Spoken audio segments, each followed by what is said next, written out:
ముందుగా వేదికపై ఉన్న ప్రిన్సిపల్ గారికి, అలాగే ఇక్కడ హాజరైనటువంటి బీసీ గంగాధర్ న్యాయవాది గారికి, అలాగే ఇక్కడ టీచర్లకి, మీ అందరికీ కూడా నా నమస్కారాలు.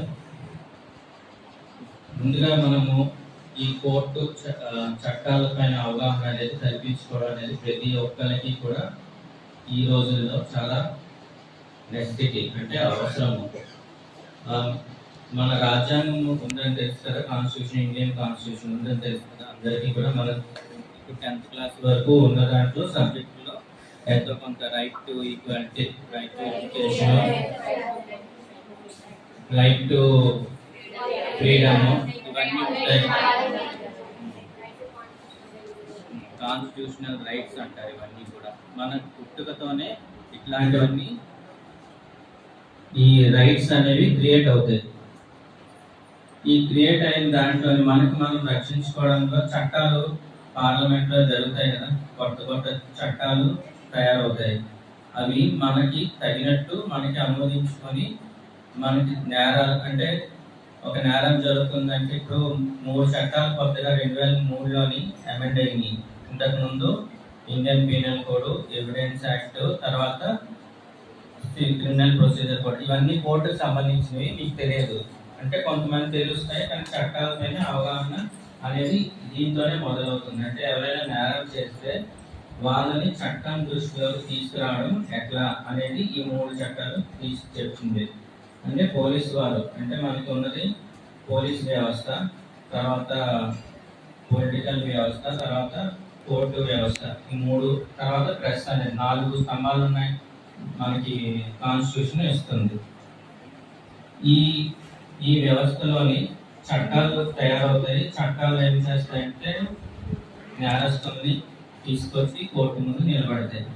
అప్పుడు కోర్టు ముందుకు వచ్చిన తర్వాత మనకి ఏమేమి, అంటే అక్కడ జరిగే ప్రొసీజర్ ఎట్లా ఉంటుందని మీకు తెలియజేయడంలో ఒక భాగము ఈ ఇటువంటి అవగాహన అన్నమాట.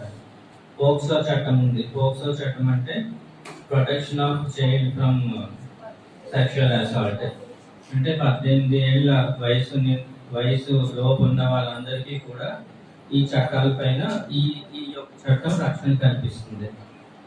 దీంట్లో భాగంగా ఫస్ట్ ఎక్కడైనా పల్లెటూరు, నాకు సాధారణంగా ఏంటంటే చైల్డ్ మీద ఏదైనా సెక్షువల్ అబ్యూస్, అంటే ముట్టుకోవడం కానీ, బ్యాడ్గా ముట్టుకోవడం కానీ, తర్వాత లేదా అంటే వాళ్ళపైన ఏదైనా అఘాయిత్యం చేయటం కానీ అని మీకు అవగాహన ఉంది కదా.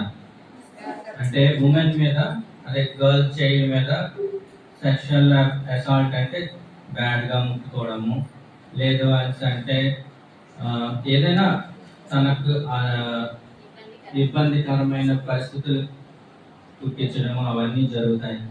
అట్లాంటివి ఎక్కడ మొదలవుతాయి? మొదట మన కుటుంబ వ్యవస్థలో మనకి మొదలవుతాయి. ఫస్ట్ అమ్మాయికి, అంటే ఆ అమ్మాయి ఎవరి దగ్గర ఫ్రీగా ఉండగలదు? అమ్మ, నాన్న, తర్వాత ఇంట్లో అన్నదమ్ములు కదా. వీళ్ళు తప్పించి మిగతా వాళ్ళు ఎవరైనా సరే, ఏదైనా సరే ఈ బ్యాడ్ టచ్, గుడ్ టచ్ అని ఉంటుంది. అట్లాంటివి జరిగినప్పుడు మీకు తెలుస్తుంది. తెలిసినప్పుడు ఖచ్చితంగా మొదట మీరు చెప్పేది ఎవరు? ఆడపిల్లలు అమ్మకి చెప్తాం. అమ్మకి చెప్పాలి ఫస్ట్. అమ్మకి చెప్తే ఏమైపోతుంది? ఇప్పుడు చదువుకున్న పిల్లలు ఉన్నారనుకోండి, చెప్తే మమ్మల్ని బడి మానిపించేస్తారు. లేదా అంటే పరువు, ఈ రోజుల్లో పరువు అనేది అందరికీ ముఖ్యం కదా. అది చెప్తే మనకి ఏమైపోతుందో, మన సమాజంలో చిన్న చూపు చూస్తారు అన్న అవగాహన, అన్న బాధ ఉంటుంది. అట్లాంటివన్నీ జరగకుండా ఫస్ట్ మీరు తెలియజేయాల్సింది అమ్మా నాన్నకి.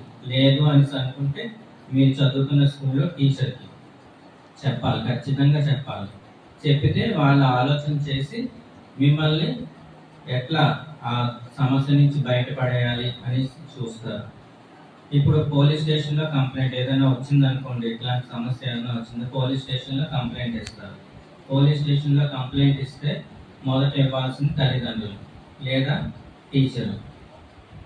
ఇచ్చినప్పుడు ఎవరికైనా అమ్మాయికి, అంటే 18 ఏళ్ళ లోపు అమ్మాయికి ఏమైనా జరిగింది అని పోలీస్ స్టేషన్లో కంప్లైంట్ ఇస్తే కనుక ఆ అమ్మాయి పేరుని హైడ్ చేస్తారు, అంటే గోప్యంగా ఉంచుతారు. ఆ అమ్మాయి పేరుని బయటికి తీసుకురారు. ఎందుకంటే ఆ అమ్మాయికి రేపు పొద్దుట ఫ్యూచర్లో ఏమైనా చదువుకునే దాంట్లోని ఉద్యోగం ఏమైనా వస్తే అందులోని ఈ ఈ కంప్లైంట్ ఇచ్చింది అనేసి ఒక బాధ ఉండకుండా ఆ అమ్మాయి పేరు అవాయిడ్ చేస్తారు అన్నమాట. అలాగా పోలీస్ స్టేషన్ దృష్టికి వస్తే పోలీసులు అందులోని మేల్ ఫీమేల్ ఉంటారు కదా, ఫీమేల్ ఆఫీసర్ లేడీ ఆఫీసరే మీ తాలూకా స్టేట్మెంట్, మీకు ఏం జరిగింది అన్న స్టేట్మెంట్ రికార్డ్ చేసుకోవాలి. అది కూడా మీ తల్లిదండ్రుల సమక్షంలో కానీ లేదా టీచర్ సమక్షంలో కానీ. దాని తర్వాత మిమ్మల్ని అంటే ఏదైనా అఘాయిత్యం అనుకోవడం జరిగితే కనుక ఫీమేల్ లేడీ మెడికల్ ఆఫీసర్ దగ్గరికి తీసుకెళ్ళాలి. అది కూడా ఎవరైనా టీచర్ కానీ లేదా తల్లిదండ్రుల సమక్షంలోనే వాళ్ళని పరీక్ష చేయాలి. అంటే మెడికల్ పరీక్ష చేయాలి. తర్వాత అక్కడ దాటిన తర్వాత రెండో స్టెప్ చార్జ్ షీట్ అనేసి ఉంటుంది. ఎవరైతే ముద్దాయి ఉంటారు కదా, మీ మీద ఎవరైనా చేయకూడదు ఏమైనా చేస్తే వాళ్ళని చట్టం దృష్టిలోకి తీసుకురావాలి కదా, తీసుకొస్తే వాళ్ళని కోర్టు ముందు ప్రవేశపెడతారు. ఏ కోర్టు అది? పోక్సో కోర్టు అని ఉంటుంది. అది చైల్డ్ ఫ్రెండ్లీ కోర్టు. ఆ కోర్టు వాతావరణం ఎలా ఉంటుందంటే జడ్జి గారు ఉంటారు, ముద్దాయి మీకు కనిపించరు. ముద్దాయిని గ్లాస్ డోర్ వెనకాల బ్లాక్ గ్లాస్ ఉంటుంది. ఆ గ్లాస్ వెనకాల ముద్దాయిని పెడతారు. మిమ్మల్ని అక్కడ ఉన్నది కూడా ఉమెన్ ఆఫీసర్ ఉంటారు. అంటే న్యాయమూర్తి ఎవరు ఉంటారంటే ఫీమేల్ ఆఫీసరే ఉంటారు. ఆ ఫీమేల్ ఆఫీసర్ దగ్గర మిమ్మల్ని ప్రవేశపెడతారు. మీరు చెప్తున్న మాటలు ఆఫీసర్కి అంటే న్యాయమూర్తికి వినిపిస్తాయి, అవతల ముద్దాయికి వినిపిస్తాయి. మీరు ముద్దాయికి ఎలా వినిపిస్తాయి? అతను గోడ అవతల ఉంటాడు, అంటే అర్థం తెర ఉంటుంది, అతను మీకు కనిపించడు అన్నమాట.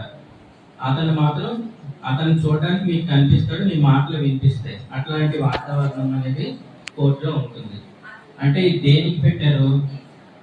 ఆ వ్యక్తి ఎవరైతే మీ పైన అఘాయిత్యం చేస్తాడో అతను కొద్దిగా మిమ్మల్ని బెదిరించేలా చూడటము, లేదా అంటే సైకిల్ చేయొచ్చు. నువ్వేమైనా చెప్తే కనుక నీ పైన తర్వాత చూస్తానని జెస్చర్స్ ఉంటాయి కదా, జెస్చర్స్ అంటారు. అంటే దాన్ని ఏమంటారు? సైగలు ఇట్లా చూపించడము. తర్వాత బయటకు వస్తే నేను అంత చూస్తాను, అట్లాంటివన్నీ ఉంటాయి కదా. అట్లాంటివన్నీ ఉండకుండా అతన్ని హైడ్ చేస్తారు. హైడ్ చేస్తే మీ సాక్ష్యం రికార్డ్ చేసుకుంటారు. అది కూడా మీ సాక్ష్యం ఎవరి ముందు రికార్డ్ చేస్తారు కోర్టులో అయినా? మీ తాలూకా తల్లిదండ్రులు అంటే అమ్మ, ఫీమేల్ ఎవరైనా ఉంటారు మీ ఇంట్లో. మీకు మీరు చెప్పుకోదగ్గ మనిషి ఎవరైనా ఉంటారో వాళ్ళ దగ్గర రికార్డ్ చేస్తారు మీ స్టేట్మెంట్ ఎవరైనా రికార్డ్ చేసినప్పుడు మీతో పాటు వచ్చిన వ్యక్తి అక్కడ హాజరైనట్టు ఆ స్టేట్మెంట్ మీద రికార్డ్ చేసుకుంటారు. ఇట్లాంటివన్నీ ప్రికాషన్స్ ఎందుకు తీసుకుంటారో, చైల్డ్ అబ్యూజ్ అనేది జరగకూడదు అనేసి. ఇది ముఖ్యంగా చట్టంలో ఉన్నది. ఇవన్నీ ఎందుకు ఇప్పుడు బయటికి రావట్లేదు? చాలా అబ్యూజ్ జరుగుతున్నాయి. అంటే చైల్డ్ మీద ఇప్పుడు ఉదాహరణకి ఎవరైనా బండి మీద వెళ్తే, తెలియని వాళ్ళు బండి మీద వెళ్తే కనుక వాళ్ళు ఎలా ప్రవర్తిస్తారో మీకు తెలుసు కదా. అట్లాంటివన్నీ జరుగుతాయి. అవన్నీ జరిగినప్పుడు కూడా ఇవన్నీ అవాయిడ్ చేసుకోవాలి. మీరు అవాయిడ్ చేసుకొని ఎవరితోనైనా వెళ్ళేటప్పుడు జాగ్రత్తగా ముందుగా చూసుకొని ఫలానా వాళ్ళతో వెళ్తున్నానని ఇంట్లో వాళ్ళకి చెప్పాలి, ఎవరికైనా చెప్పి వెళ్ళాలి వెళ్ళేటప్పుడు. మళ్ళా రావడం అదే. ఇప్పుడు ఫోన్ కమ్యూనికేషన్ ఉంటుంది కదా, నేను వస్తున్నాను వెళ్తున్నాను అంటే మీరు తెలియని వయసు అన్నమాట. ఈ అవగాహన లేని వయసు. ఈ వయసునంతా కూడా మీరు ఒకళ్ళ ఆధీనంలో ఉన్నట్టు మీరు చూపించుకొని మీ యొక్క అవగాహన పెంచుకొని ఈ వయసు కౌమార వయసు దాటిన తర్వాత ఇంటర్మీడియట్ దాటి వెళ్ళిన తర్వాత మళ్ళా మిమ్మల్ని మీరు రక్షించుకునే ఇది మీకు ఏర్పడుతుంది. ఇప్పుడంతా మీరు చైల్డ్ దీంట్లో ఉంటారు కాబట్టి ఇట్లాంటి రక్షించుకునే అవకాశం ఉండదు. అవకాశం ఉన్నప్పుడు ఇట్లాంటివన్నీ చేసుకోవాలి. ఎవరికైనా వెళ్ళేటప్పుడు గుంపుగా వెళ్ళడము, లేకపోతే ఎవరికైనా చెప్పి వెళ్ళడం, నేను పలానా టైంకి ఆ పలానా ప్లేస్కి వస్తున్నానని చెప్పడం, ఇవన్నీ చేయడం అనేది మీకు అందరికీ